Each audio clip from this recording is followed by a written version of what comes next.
ultimately result in whatever it's meant to. And I really appreciate that, because so often in my world, we're trying to help teach people how to set and maintain good boundaries, as well as respecting others' boundaries, right?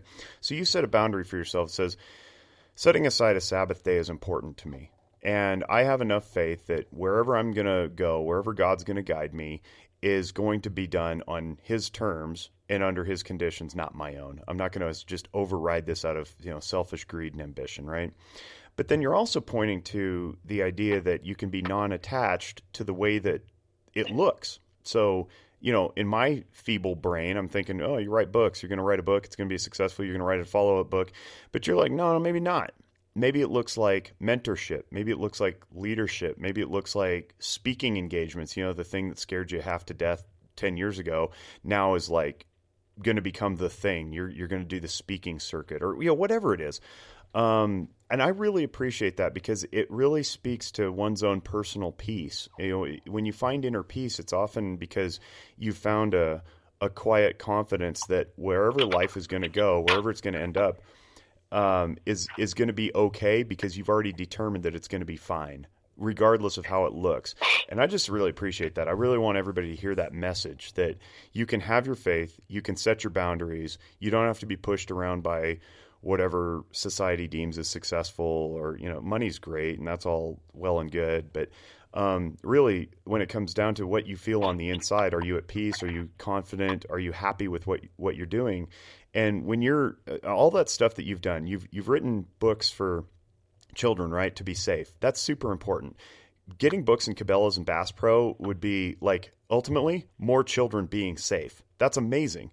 When you talk about mentorship or shepherding new people into the industry, that's all for the benefit of other people. You're really looking at outside yourself and giving back. Like, yeah, money comes along with it, but it's not about that. So everything that you're saying is really like selfless, and I really appreciate that. That's so cool. And you only get that when you're taking risks. So, going back to, your family and being super protective, like really when you're protecting people from impending doom or whatever it is, you may actually be inadvertently inhibiting them from impacting the world. I mean, just to take it one step further, in Judaism, we believe obviously in the concept of, well, I think it's not just a concept in Judaism. I think in general, it's just a concept that, I can work super hard and try to do everything I want, but ultimately it's not up to me how much money I'm going to make in a year. That all comes from God. And having that mindset of whether or not I will be successful, it's not up to me. Yeah, and it's not measured by monetary gain either. Right, exactly. But meaning if my books are meant to get into Cabela's and Bass Pro and I become wealthy that way, does my hard work account for that? Yes. But whether or not the higher ups at Cabela's and Bass Pro say, you know what, we want to carry his books, that's not up to that's up to God. That has right. I have no control over that. Yeah, I get you. You just work hard and you put out the product that you believe you're meant to do. Like, we'll take counseling, for example.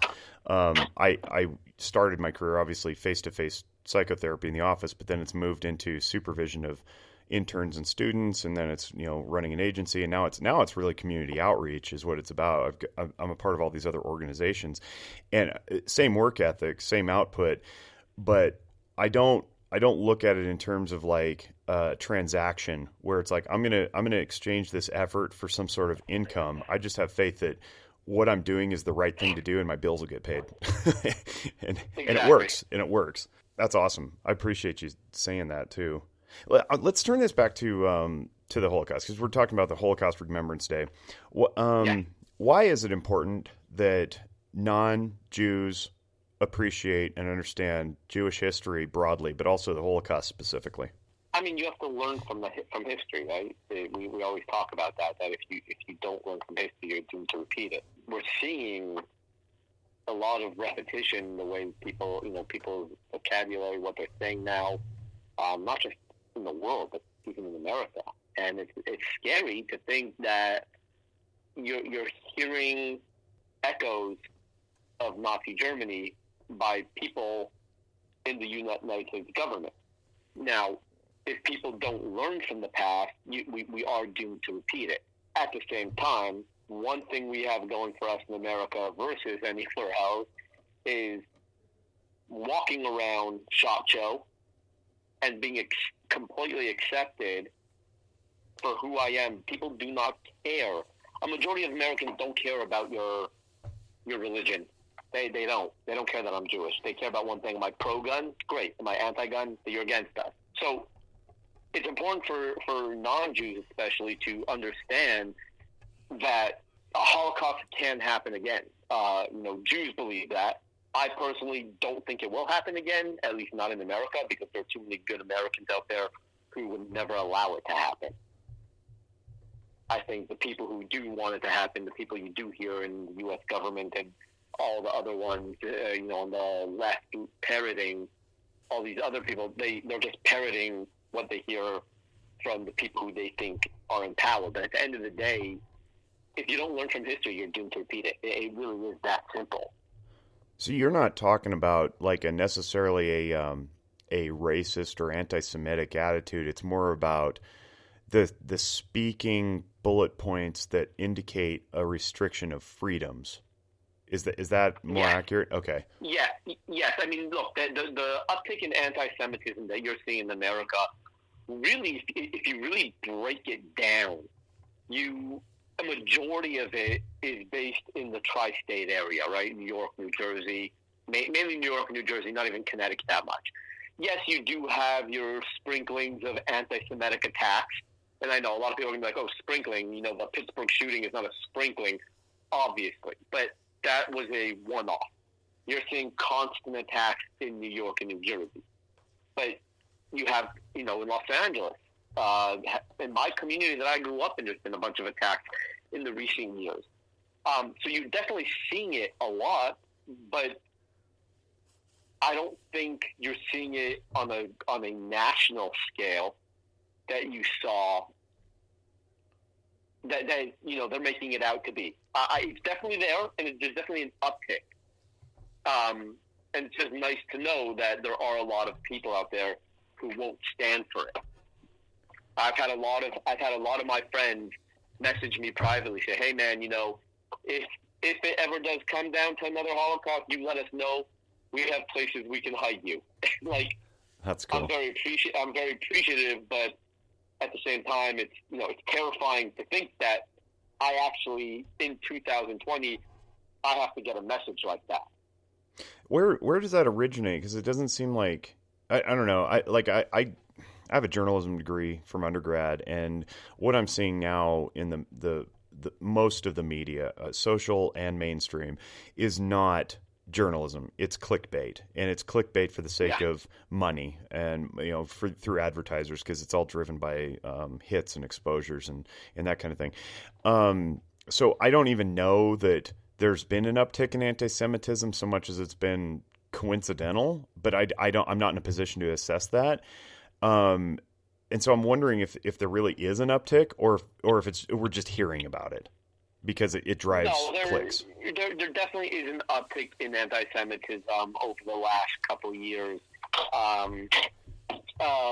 in America. There's no question about that. Okay. You see it, like I said, mainly on the East Coast in New York, New Jersey. There's a lot of vicious attacks. Where does that originate? But, why now? That's a good question. I actually had a great conversation with Kevin Dixie about this. Kevin's been on this podcast before, actually, and I'm interested to hear what you guys talked about. I mean, KD's awesome. I absolutely love him, and he is one of my spiritual two-way advisors. I'll ask him for advice all the time because he is just so level-headed. He's great. But we basically talked about, I asked him, and I kind of disagreed with him a little on this. And again, I don't want to get into politics too much because I'm sure that's not where what your podcast is about. But at the end of the day,